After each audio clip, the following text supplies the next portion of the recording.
мереке Қазақстанда жалпы қоғамдағы әйел аналардың рөлін айшықтап көрсету, қоғамдағы аналардың мәртебесін арттыру, жалпы бұл мерекелік күнтізбеге енгені бізді өте қуантады.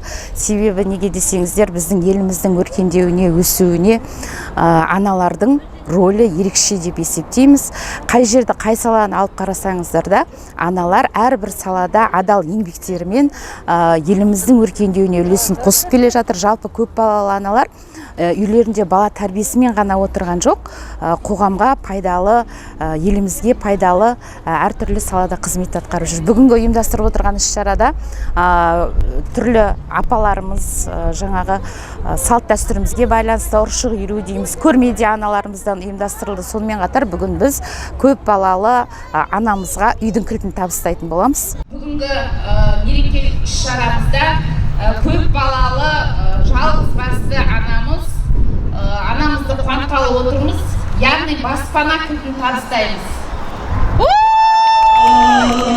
Көз ілмеймін